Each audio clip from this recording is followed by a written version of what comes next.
Bom, pessoal, nós vamos trazer mais uma questãozinha de drenagem de pavimentos aqui, uma questão bem direta, onde a questão pede para a gente identificar os dispositivos 1 e 2 no corte apresentado. Bem tranquila a questão, afinal de contas eles já definiram os demais dispositivos aqui, ou seja, por eliminação a gente já conseguiria marcar a resposta certa aqui, mas vamos passar item a item e falar dos demais dispositivos, usar a questão aqui como estudo também, né? Então tá, aqui a gente tem um perfil misto de corte e aterro, e eu adicionei aqui um perfil de aterro e um perfil de corte e um perfil de aterro aqui para ilustrar também como é que seria outras duas condições, né? Aqui, ó, eu vou pegar o lápis, caneta aqui para a gente conseguir desenhar. Nós teríamos aqui o que seria a linha natural do terreno. Aqui embaixo está a linha natural do terreno. Aqui embaixo. E nesse perfil misto nós teríamos uma lista linha natural do terreno nesse sentido. Então aqui nós temos um aterro e do outro lado um corte. Tá? Então tá.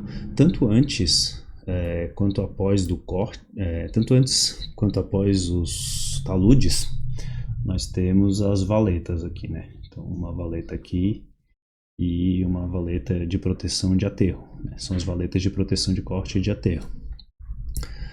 E em função do... Tô apanhando para a caneta aqui, tá, pessoal? Em função do tipo geológico e das características geotécnicas do teu solo, é possível a necessidade de inserção dessas banquetas, que são esses elementos aqui, também conhecidos como bermas, tá? Então, qual que é a função delas? Elas têm a função de escalonar o talude, principalmente quando eles começam a ficar com alturas superiores a 5 metros, para reduzir o percurso da água que cai nesse talude. Então a água cai no talude e ela é coletada em valetas, tanto aqui no aterro quanto uma valeta de corte. Tá? Só para a gente ir mostrando os dispositivos. Nós temos também aqui os... Deixa eu ir passando os slides que eu fui deixando... anotado algumas coisas para falar para vocês. Então aqui nós temos um dreno profundo, que segundo o manual de rodovias do DENIT, né, manual de drenagem, eles são instalados nesses trechos de corte, que é para interceptar a água de fluxo subterrânea, né? Deixa eu limpar essas coisas todas que estão ficando aqui. Dreno profundo, e nós temos ainda os nossos elementos 1 e 2 aqui, que daí ficam os que sobram, que são as sarjetas, né? Então, sarjetas. Então, bem clara aqui a questão A, ó, sarjeta de corte à esquerda, como eu tinha falado para vocês. Lembra do nosso perfil aqui? Então, aqui nós temos corte, e aqui nós temos aterro, e aqui desse outro lado a sarjeta de aterro. Resposta A, bem simples. Vamos ver o que mais que eu trouxe aqui para vocês. Ele fala aqui do dreno de pavimento também. O dreno de pavimento ele fica abaixo do teu leito, do teu pavimento, para resolver as infiltrações da chuva e a precipitação, né, das chuvas, e também para resolver as águas subterrâneas que ascendem aqui pelo solo. Então ele drena para as laterais da base, são coletados e jogados para o terreno natural, né, através de ligações com valetas ou descidas d'água. Então, continuemos aqui, vamos olhar a letra B, ele fala em dreno de Talweg. O dreno de Talweg, primeiro vamos relembrar o que é o Talweg, né? O Talweg num vale que tu tens, vou tentar desenhar aqui o perfil de vale para vocês, a gente vai. Então, nos topos aqui a gente teria os interflúvios, né? Não sei se vocês lembram disso. Interflúvios. Aqui nas encostas seriam, tanto de um lado quanto do outro, as vertentes. Vertentes. Aqui embaixo, o ponto mais baixo é o nosso Talweg, que normalmente é onde coincide com rios, córregos e toda a água que escoa corre para essa região, né? Se nós passar aqui o lençol freático, nós teríamos aqui o nosso rio, né? Então tá, então voltando para o dreno de Talweg.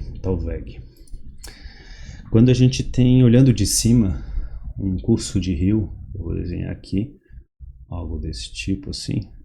Temos o curso de um rio e nós vamos construir uma estrada aqui, tá? Estou olhando de cima, então.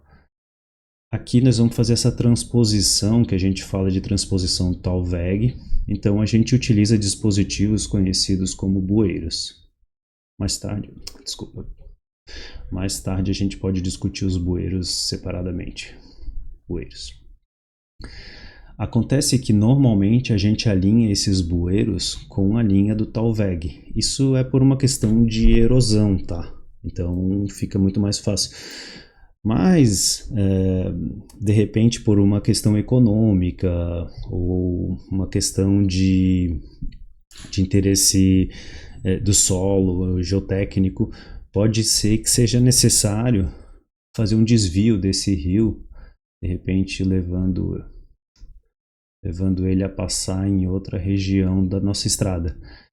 Esse desvio a gente faz também com bueiros, só que tem que entender que é muito mais simples fazer esse desvio para as águas superficiais. É o que a gente chama de disciplinar as águas superficiais. Acontece que as águas subterrâneas não são tão facilmente disciplinadas. Então o que acontece? A gente tem a necessidade de criar esses elementos que a gente chama de dreno de Talweg. Então, se a gente fizesse um corte de bueiro aqui, a grosso modo, a gente criaria esses drenos preenchidos com material granular, nossa estrada. Então, a nossa água superficial, ela é disciplinada de forma a controlar as erosões pelo bueiro e elementos adjacentes, e as nossas águas subsuperficiais por esse dreno de Talweg. Então, tentei brevemente aqui explicar esse elemento. Se vocês olharem em manuais e livros, eles é bem mais aprofundado o assunto, né? Aqui a gente só está discutindo a questão, né? Ele fala em dreno de bueiro. Deixa eu pegar a nossa canetinha aqui. Dreno de bueiro, que é um termo que nem aparece em manuais do DENIT, bibliografia. Pelo menos a gente não conseguiu identificar nada similar. Então, às vezes pode acontecer que é um termo usado popularmente e tal, não é um termo técnico. Mas de qualquer maneira, só pelo item 1 aqui a gente já conseguiria eliminar, né? Soleira de dispersão nada mais é que um elemento que fica num dispositivo que fica no final da nossa descida. Então nós temos a descida da água, aqui nós estamos na rodovia, acostamento, sarjeta, a água desce, e aqui nós temos uma soleira de dispersão, que nada mais é que para reduzir a energia dessa água antes de entrar no terreno natural. Também controle de erosão, né? O outro item é sarjeta de aterro, sarjeta de bueiro, também não é um item de DENIT, não aparece em manuais, nada, bibliografia ou normas. O dreno de espinha de peixe, acho que todo mundo já consegue imaginar, é destinado quando a gente quer fazer a drenagem de grandes áreas pavimentadas ou não, tá? Então fica no sentido oblíquo ao eixo longitudinal da rodovia e possui pequenas profundidades para auxiliar quando os drenos longitudinais, que são esses aqui, não forem suficientes para drenar a água, tá certo? Colchão drenante drena as águas superficiais, situadas a pequenas profundidades do corpo estradal, quando o teu dreno de espinha não satisfizer esses volumes existentes, né? E por fim, aqui a letra E, valeta de proteção de corte, valeta de proteção de aterro, que estão marcadas aqui no nosso perfil e a gente já discutiu lá no primeiro slide, tá certo? Eu acho que com isso a gente encerra essa questão e depois eu vou trazer umas mais diretas da CESP para a gente discutir de forma mais rápida, tá bom? Obrigado, pessoal, até a próxima.